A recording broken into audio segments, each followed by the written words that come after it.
Okay. Okay, that loaded really fast, so I'm going to do another one since this one's short. Also short. So, May 1st, Spring, Sprang, Sprung, Part 2. The thought of birthdays reminded him, so he casually looked out the door of the shop to see if any of the kids were about, then closed it. He went into the lumber room in the back and moved a stack of old boards leaning against the wall to reveal a bright red mountain bike and matching bike trailer. It was Mel's birthday gift. The bike wasn't new, but it looked new. He'd bought it at the Recovery Corps salvage yard, then stripped, rebuilt, and painted it. The little trailer it pulled he'd built from an old baby carriage with big wheels, and he figured if she kept her loads to 60 pounds or less, it should hold up pretty well. At 11, she was outgrowing her old bike and was ready to step up to an adult-sized machine, providing the seat was at its lowest adjustment. Her old set of wheels would be rebuilt and painted for Neil, who was very close to being big enough to properly sit in it. He had two more bikes similar to Mel's in the overhead rafters for Cindy and Brittany awaiting their turns on the workshop bench, and was casting about for materials to build carts for their machines as well. Beats hell out of giving them computer games and DVD players, he said to himself. The paint on Mel's bike seemed to have cured well, so there was now just the matter of lubricating what needed it, and it would be good to go. He carefully replaced the boards to conceal it and left the workshop. He was walking towards the barn when a sheriff's cruiser pulled up to the gate, so he went to the gate instead. Mike Daniels got out and closed the door. "Morning, John," he said volubly. "Good morning, Deputy Daniels," John said back. He noticed a tear in the left sleeve of Mike's uniform and asked, "You have to work for your wages last night?" "Haha," Mike came back. "Yeah, we had some recovery types in town last night, drinking up their wages and getting into fights. Speaking of working, you want to pin your star back on? The sheriff is looking for new deputies. I know you're kind of old and used up, but you showed some talent for the business. He might consider your application favorably." John laughed out loud and said, "Oh no, I am retired from the law." "Retired from the law. I'll leave it to you, young bucks. I'm a farmer now and happy for it. Getting to be too old to be busting up bar fights. I'd rather be doing the drinking." Mike snorted. "Wouldn't half surprise me to find you got a still tucked away in there someplace and the girls working it." He chuckled at the thought.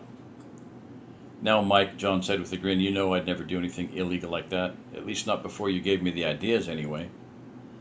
They both laughed, and then John asked, "What brings you by this fine morning anyways that you have me standing out here in the rain?" "Kate told me last night you wanted to talk with me, so here I am." "Well, as a matter of fact, I do want to talk with you. Let's go up on the porch and get out of the wet." Mike stepped through the gate and they walked up to the front porch. When they sat down, John said, "I'd like to hire Stevie part-time to help me out with some of the heavy work around here. Wanted to speak to you first before I asked him." Mike studied the hole in his sleeve, which looked more than a cut than a tear, and then replied, "Sounds good to me. Lord knows we owe you enough anyway, and it's not like he's got a ton of work to do at home. How often do you need him?" Brittany stepped open Brittany stepped opened the front door and stuck her head out. "I thought I heard voices out here. Good morning, Deputy Daniels. Uncle John, can I bring you two something to drink?" "I think a couple cups of coffee would be swell, Britt," John said as she closed the door to fetch them. "Well," Mike said, continued, "I was figuring about 2 days a week to start would probably do the trick. Weekdays we're about to start setting up at the Archer Market now that the weather is warming and some of the new hens are coming into lay. Be mostly stuff like mucking out the stalls in the barn, splitting wood, helping me fell trees, and any sort of heavy work that needs done. All these girls in the house and just me to do the heavy work are starting to wear me out.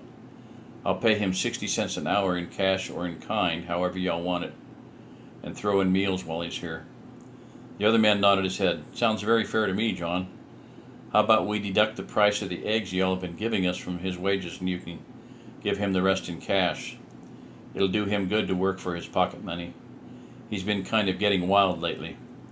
I've been half afraid he'd take off on us and go to Texas to get involved in that Mexican mess. Those media idiots make it sound way too romantic to suit me. I'll discuss it with him tonight." A glint came into John's eye and he said in mock seriousness, "Sounds good, but just you warn him not to be chasing any more of my girls or I'll have to break out my shotgun. Mike burst out laughing.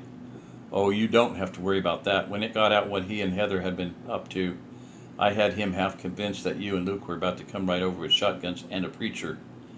I wore a switch out on his behind, so I think he'll think twice and three times before sweet talking any more of your girls. Both men were still chuckling when Brittany came back out with her coffee. What's so funny? She asked. This made the men laugh even more, and John said, just something between men, Brittany. Heather about got that cake finished so I can come into the house. I want to hear the news before it quits raining. A look of surprise crossed her features, and she said, you weren't supposed to know about that. Child, John said, laughing along with Mike, there's a great many things I wasn't supposed to know, but sooner or later, the truth will out. All right. Good night.